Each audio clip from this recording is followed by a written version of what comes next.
Hey everyone, don't forget to hit that like button and subscribe if you haven't already, so you don't miss any of our future analysis.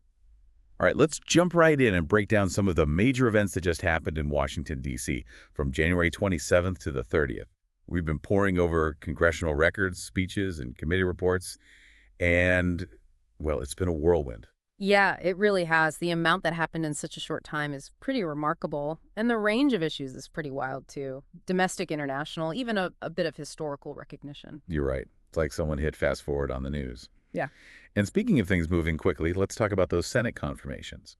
The nominations of Kash Patel, Tulsi Gabbard, and Robert F. Kennedy Jr. have been causing quite a stir. These nominations feel like a real departure from how the last administration approached things.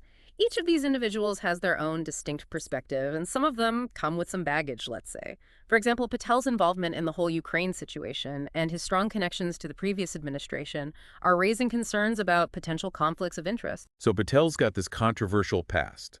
And then there's Robert F. Kennedy Jr., whose nomination for Secretary of Health and Human Services has really got people talking. It's his views on vaccines that are causing the most concern. He's repeatedly pushed this idea that vaccines are linked to autism, which has been completely debunked by science. He's even gone so far as to compare vaccination programs to the Holocaust. That's a stance that goes against decades of scientific research and the consensus of the medical community. It's definitely got a lot of people worried about how his personal beliefs might impact public health policy if he's confirmed. Now, amidst all that controversy, one confirmation seemed to sail right through Sean Duffy for Secretary of Transportation. Yeah. Duffy's path to confirmation was much smoother. His experience as a former congressman and the perception that he can handle the complexities of the transportation sector probably helped him out. Right. It's fascinating how each of these nominations is tapping into a different nerve in our political landscape. But let's shift gears and talk about the illegitimate Court Counteraction Act that the House just passed. This bill targets the International Criminal Court, and it's got people wondering what this means for international relations. Basically, this act is the U.S. pushing back against the ICC, trying to exert its authority over countries that aren't members. It specifically calls out the arrest warrants issued for Israeli Prime Minister Benjamin Netanyahu and his former defense minister. Now, the ICC's actions have been controversial, especially because Israel isn't a member of the court and therefore not subject to its rulings. Yeah, and this situation has really energized people who believe the ICC is overstepping its bounds and that it's a threat to U.S. sovereignty. The concern is that if the ICC can issue warrants for leaders of non-member states, it sets a precedent that could eventually be used to target American officials. It's the U.S. drawing a line in the sand, saying they won't let their citizens or their allies be subjected to the ICC's jurisdiction. And that stance is even further reinforced by the introduction of the Wall Act in the Senate, which proposes to finally fund the completion of the wall on the southern border. The Wall Act is interesting because of how it plans to get the money. It wants to eliminate taxpayer-funded benefits for undocumented immigrants. That part of the bill is going to cause some serious debate about the economic and social impacts of such a policy. It does seem like the administration is really doubling down on its immigration policies, sending a clear message about its priorities. And while we're on the topic of strong messages, President Trump's executive order to freeze federal grant funding really shook things up. Yeah, the suddenness of it all definitely caused chaos and confusion. From healthcare to education to social services, organizations that depend on those federal grants were left in limbo, not knowing when or if the funding would come back. We got a ton of messages from people worried about how this would affect their lives. It seems like this funding freeze really struck a chord and exposed how vulnerable so many people are who rely on these programs. What often gets lost in these big political moves is the human cost. It's easy to forget that these aren't just abstract policy debates. They have real-world consequences for everyday people. We heard from seniors who are scared about losing their healthcare families that depend on social services who are struggling to get by, and employees of federally funded programs who are facing job insecurity. Those stories are really powerful and make you realize the ripple effects of these decisions. But it's not just the human cost. There are legal challenges to think about as well. Exactly. Some legal experts are saying this executive order might be unconstitutional and that it violates the Impoundment Control Act, which was created to prevent presidents from just withholding funds that Congress has allocated. It's going to be a complicated legal battle that'll probably go on for a while. It feels like this executive order is a perfect example of how quickly political decisions can have a whole cascade of consequences. It really is. And it highlights how important it is to understand not just the immediate impacts of these decisions, but the potential long-term effects, too. Cutting funding to these vital programs might seem like a quick way to fix budget issues, but it can end up costing more in the long run. And those costs, both financial and human, are going to be felt by individuals, families, and communities all across the country. That's for sure. So let's dig a little deeper into the potential fallout from these funding cuts, especially for healthcare. It's definitely worrying. It's not just about research being put on hold, right? It's about healthcare services that people depend on every day. Exactly. Think about community health centers.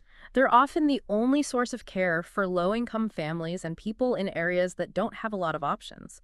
They provide essential services like primary care, dental care, mental health services, and substance abuse treatment. And a lot of those centers rely heavily on federal grants just to stay open. Without that funding, they might have to cut back on services, lay off staff, or even close down completely. That could create what are called healthcare deserts, leaving vulnerable people with very limited access to basic healthcare. So it's like a domino effect, potentially impacting the health and well-being of whole communities. Absolutely. And it's not just about treatment. Public health initiatives that focus on preventing chronic diseases, promoting healthy lifestyles, and addressing health disparities, those could be hit hard too. It's like we could be undoing years of progress in public health just for the sake of budget cuts. It's a valid concern. The costs of not treating chronic diseases are way higher than the costs of prevention and early intervention. So in the long run, it doesn't make sense. And those costs, both in terms of money and people's lives, are going to be borne by individuals, families, and communities all across the country. That brings us to another big concern with these funding, freezes the impact on education. It's easy to get caught up in the immediate crisis, but we can't lose sight of the long-term effects on our kids, on future generations. Education is the foundation of a strong and successful society, and cutting funding to education programs could have some really negative long-term consequences. We've talked about higher education, but what about programs like Head Start that help younger kids? Head Start is so important. It provides early learning opportunities to kids from low-income families. And research has shown that it makes a real difference in their cognitive development, their readiness for school, and their success later in life. So cutting funding would be a huge step backwards when it comes to trying to level the playing field for kids who are already at a disadvantage. Exactly. It would just keep the cycle of poverty and inequality going. And it's not just Head Start. K-12 education could be affected too. Public schools depend on federal funding for all sorts of things, from special education to after-school programs to training for teachers. If those funds are cut, we could see bigger class sizes, fewer resources for students, and cuts to essential programs. And we can't forget about the impact on college affordability. Federal grants and loans are what make higher education a possibility for many people, especially those from low-income families. Cutting those funds could make college just a dream for so many, especially for those who are already struggling. We could be talking about limiting opportunities for an entire generation. It's pretty clear that these potential funding cuts are going to reach far beyond education and healthcare. What other vital services could be impacted? Well, social services, environmental protection infrastructure projects, scientific research, all of these areas are at risk. It's like a ripple effect. It's going to touch every aspect of American life. And the consequences could last for years. We've talked about the potential downsides, but what's the administration's reasoning behind these drastic cuts? To really understand their motives, we have to consider their overall policy agenda. One key element is tax cuts. Right, we've heard a lot about tax cuts for big corporations and wealthy individuals. The administration says these tax cuts will boost the economy and that will eventually help everyone. But critics say that they'll mostly benefit the rich, make income inequality worse, and increase the national debt. So are these funding freezes basically a way to make up for the lost revenue from those tax cuts? Yeah, pretty much. The administration is framing these cuts as essential for fiscal responsibility. But critics see it as a short-sighted strategy that will actually harm the economy by undercutting investments in education, healthcare, and other important areas. It's the same old debate about the role of government and how to allocate resources. Exactly. And it's a debate that's not going away anytime soon. All right, so we had this whole web of policy decisions, potential consequences, and conflicting agendas. It's tough to keep it all straight. It is, but the key is to stay informed and involved. These decisions affect everyone. It's our job to hold our leaders accountable. Absolutely. Now, during those Senate confirmation hearings, the issue of scientific integrity kept coming up.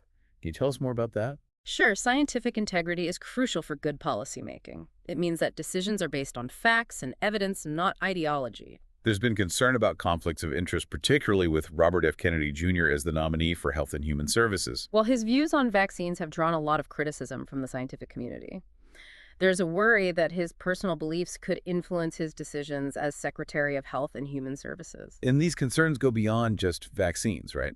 Yes, his stance on climate change and other environmental issues has also raised questions. The possibility that personal beliefs could override scientific evidence is a big deal. It erodes public trust and can lead to policies that harm public health and the environment. It really highlights the need to hold our leaders accountable for upholding scientific integrity. Absolutely. We need transparency, and we need to be sure that decisions are being made based on the best available evidence. And on top of all that, President Trump fired several inspectors general. The removal of these independent watchdogs is a major red flag. They have a critical role in holding government agencies accountable. They're the ones who investigate waste, fraud, and abuse. They're supposed to be the eyes and ears of the American people, making sure our tax dollars are being spent responsibly. Firing them sends a really bad message about the administration's commitment to transparency and accountability. It makes you wonder what they might be trying to keep under wraps. It creates a breeding ground for corruption and increases the chances of government officials acting in their own interests instead of the public's. And it's happening at a time when we need strong oversight more than ever. You know, we're facing unprecedented challenges: a global pandemic, climate change, economic uncertainty. We need leaders who are dedicated to transparency, accountability, and the rule of law. Okay, so we've talked about the firing of inspectors general, the potential impact of these funding freezes, and the concerns about scientific integrity. It's kind of a lot to process. It is. But we're not powerless. We have a voice, and we need to use it. Right. We need to get in touch with our elected officials, speak up, and hold our leaders responsible for their actions. We need to demand transparency, accountability, and a commitment to the common good. And we need to do it now. The stakes are too high. So we've covered a lot: nominations, legislation, executive orders, funding cuts, scientific integrity, the firing of inspectors general. It's easy to get lost in the weeds. Maybe we should take a step back and think about the big picture. Yeah, you're right. What does all of this tell us about where our democracy is right now? I think it shows how fragile our democratic institutions really are. We've seen a disregard for the rule of law, attempts to silence dissent, and a weakening of public trust. That's a pretty worrying trend that deserves our attention. We can't afford to be complacent. We need to be proactive in protecting our democracy and holding our leaders accountable. And we need to do it together. This isn't about partisan politics. It's about defending the core principles of our country. Now let's talk about another issue: the growing tension between the U.S. and the International Criminal Court. We mentioned it briefly earlier, but let's explore the implications, especially for American service members. The ICC's recent actions, particularly issuing arrest warrants for people from countries that aren't members, have sparked a debate about how far the court's authority reaches and what it means for U.S. sovereignty. The U.S. has been very vocal in its opposition. They argue that the ICC is a threat to American interests and could put U.S. military personnel at risk. The main point the U.S. is making is that the ICC doesn't have the power to prosecute individuals from countries that haven't signed the Rome Statute, which is the treaty that established the court. And this concern is even bigger because of the ICC's investigations into alleged war crimes in Afghanistan, which could involve U.S. troops. The U.S. government's position is that their own military justice system is strong enough to handle any allegations of wrongdoing by U.S. soldiers. They say that letting an international court have jurisdiction over American soldiers undermines U.S. military discipline and could lead to prosecutions that are politically motivated. This clash has led the U.S. to take countermeasures, like putting sanctions on ICC officials and refusing to cooperate with investigations. And it's created a rift between the U.S. and some of its allies who are in favor of the ICC and its mission to hold people accountable for serious international crimes. This tension raises some fundamental questions about the role of international justice and the balance between a nation's sovereignty and global accountability. It's a complicated issue with no easy solutions, and it's probably going to be a topic of debate for years to come. Now let's bring it back to the home front and discuss immigration. which seems to be a recurring theme. Immigration is always a hot-button issue, and it seems like this administration is taking a particularly tough stance. For example, the reintroduction of the Wall Act shows a renewed emphasis on border security and preventing illegal immigration. And the way the Wall Act proposes to be funded by cutting taxpayer-funded benefits for undocumented immigrants, that's really going to stir things up. It raises legal and ethical questions about the rights of undocumented immigrants and the government's duty to provide essential services. This debate gets to the heart of some core values like fairness, compassion, and the rule of law. And this is just the beginning. I think we're going to see this debate heat up even more as the administration pushes its immigration agenda. We've talked about border security and the tougher stance on undocumented immigrants. But what about legal immigration? The administration wants to make major changes to the legal immigration system, too. They're aiming to reduce the overall number of immigrants coming in and move towards a system that's more merit-based. This shift to a merit-based system has been a big part of their platform. They argue that it will attract highly skilled workers who will contribute to the economy. But critics say that this approach is going to limit opportunities for people from different backgrounds and could lead to shortages in important industries. It's a debate about the kind of society we want to have and what values we prioritize. Exactly. And it's a debate that will have a big impact on our nation's future. We've talked about border security, undocumented immigrants, and the shift towards a merit-based system. What are the human impact of all of this? Well, the administration's immigration policies have been criticized for being too harsh and potentially separating families and causing unnecessary suffering. You've seen stories of children being separated from their parents at the border, families being torn apart by deportations, people living in fear. These policies raise serious ethical and moral questions about how we treat immigrants and our responsibility to those who are looking for safety and a better life. It reminds us that behind all these policy debates, there are real people with real lives, real hopes, and real dreams. It's a call to action to advocate for the rights of immigrants and demand a more compassionate and just approach to immigration policy. Let's shift our attention to another group that's being affected by this administration's policies: federal employees. It seems like they're being treated with hostility, distrust, and a desire to weaken the civil service. We've seen hiring freezes, budget cuts, attempts to undermine their collective bargaining rights, and just an overall atmosphere of fear and intimidation. While the administration says these actions are necessary to streamline government and make it more efficient, critics see them as attempts to weaken the civil service, reduce its effectiveness, and make it easier to inject politics into government agencies. These attacks on federal employees have serious implications for the government's ability to serve the public and uphold the rule of law. A strong and independent civil service is essential for a democracy to function properly. Absolutely. And we should all be supporting federal employees and defending their right to serve the public without political interference. We've talked about immigration, federal employees, potential funding cuts, and concerns about scientific integrity. It can all feel pretty overwhelming. It is a lot to take in, but it's important to remember that we have power. We have a voice. Right. We need to reach out to our elected officials, speak out against injustices, and hold our leaders accountable. We need to demand transparency, accountability, and a commitment to working for the good of everyone. And we need to do it together. This isn't about being a Democrat or a Republican. It's about protecting the very foundation of our country. Now let's turn to something that's been in the news a lot lately: the rise of anti-Semitism. Anti-Semitism is a really serious problem that's been getting worse, and we need to actively fight against it. Recent events like the increase in anti-Semitic incidents on college campuses and the ICC issuing arrest warrants for Israeli leaders have really brought this issue to light. The ICC's actions in particular have been criticized by people who see them as politically motivated and unfairly targeting Israel. This controversy has fueled a bigger discussion about international institutions and the need to address anti-Semitism on a global scale. It highlights the fact that anti-Semitism isn't just a problem in the U.S., it's a global issue that needs a coordinated international response. We have to be vigilant in calling out anti-Semitism wherever we see it and work towards a world where everyone is treated with dignity and respect regardless of their religion or background. And this brings us to a crucial point: civic engagement. You know, in a democracy, it's not enough to just be informed.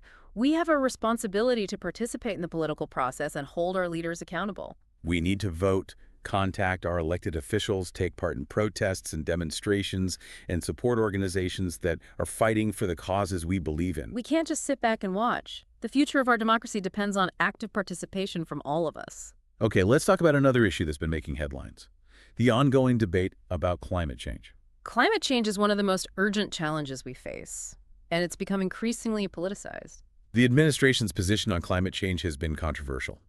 They're skeptical of the scientific consensus, and they've rolled back environmental regulations. Those actions have met with a lot of opposition from environmental groups, scientists, and many world leaders who believe that we need to take action now. The debate about climate change is complicated, but what's at stake is incredibly important. We're talking about the future of our planet and the well-being of generations to come. We need to demand action from our leaders and hold them accountable for the decisions they make on this critical issue. Now let's consider another issue that keeps coming up, the erosion of public trust in government. Public trust is the foundation of a healthy democracy. When people lose faith in their government, it's hard to address any challenges effectively. There are lots of factors that have contributed to this decline. Political polarization, corruption scandals, a feeling that the government isn't working for the people anymore. The administration's actions haven't helped, especially their attacks on democratic norms, their disregard for the rule of law, and their attempts to undermine the free press. All of that has made the situation worse. This erosion of trust has serious consequences for our ability to tackle complex problems. It makes it harder to find common ground, build consensus, and come up with solutions. It really emphasizes the need to rebuild trust in government and demand that our leaders act with integrity and transparency. Now let's focus on another group that's being impacted by the administration's policies. Veterans have been dealing with some major challenges in recent years, like getting access to health care, mental health support, and job opportunities. While the administration has made some attempts to address these issues, many veterans feel like their needs aren't being met adequately. And the proposed budget cuts are raising concerns about the impact on benefits and services for veterans. We absolutely have to do more to support our veterans and make sure they're getting the care and support they deserve. Let's shift gears now and talk about something that's always on everyone's minds: the economy. The economy is a major concern, and it's been pretty unpredictable lately. The administration's economic policies, with their emphasis on tax cuts, deregulation, and protectionist trade policies, have been a source of a lot of debate. The administration talks about the strong economy as one of their big accomplishments. But critics say that their policies are mainly helping the wealthy and corporations and aren't doing much to address income inequality or the struggles of working families. The debate about the economy is complex. But it's clear that many Americans are having trouble making ends meet and feel like they're being left behind. It highlights the need for policies that create a fairer and more equitable economy, one that benefits everyone, not just a privileged few. Okay, let's go back to that situation that's been developing between the U.S. and the International Criminal Court. We touched on it briefly earlier, but it's worth taking a closer look at the implications, especially when it comes to American service members. The ICC's recent moves, specifically issuing arrest warrants for people from countries that haven't joined the court, have triggered a debate about how far the court's authority extends and whether it infringes on U.S. sovereignty. The U.S. has been very outspoken in its opposition, arguing that the ICC could harm American interests and put U.S. military personnel at risk. Their main argument is that the ICC doesn't have the power to prosecute people from countries that haven't ratified the Rome Statute. That's the treaty that created the court in the first place. And this concern is even bigger because of the ICC's investigations into alleged war crimes in Afghanistan. Those investigations could potentially involve U.S. troops. The U.S. government's stance is that their own military justice system is perfectly capable of handling any accusations of wrongdoing by American soldiers. They say that making U.S. soldiers subject to the jurisdiction of an international court would weaken the discipline within the U.S. military and could expose those soldiers to prosecutions that are based on political motives rather than facts. This whole disagreement has caused the U.S. to take actions like imposing sanctions on ICC officials and refusing to cooperate with their investigations. And it's created a division between the U.S. and some of its allies, many of whom support the ICC, and its mission to hold people accountable for serious international crimes. It's a complicated issue with no easy solutions, and it's probably going to be debated for years to come. Now let's talk about a development that's gotten a lot of attention this week. The nomination of Tulsi Gabbard for Secretary of State has sparked quite a bit of discussion. Yeah, Gabbard's nomination is interesting because she has such a unique background and often expresses unconventional views. Her foreign policy experience, her military service, and her willingness to go against the grain have made her both popular and controversial. And her nomination has made people wonder what direction U.S. foreign policy will take under this administration. Will she stay the course or will she shake things up? It's definitely something everyone's watching closely. Okay, let's change gears and talk about something a little closer to home, the Congressional Gold Medal. The Congressional Gold Medal is one of the highest civilian awards that Congress can give. It's reserved for truly extraordinary achievements and contributions to society. And this week we saw a bill introduced to award the Congressional Gold Medal posthumously to James J. Andrews and William H. Campbell. These two men were the only civilians who were part of Andrews' Raiders. That was a group of Union soldiers who went on a daring mission during the Civil War, a mission that became known as the Great Locomotive Chase. Their bravery and the role they played in supporting the Union are finally being recognized with this honor.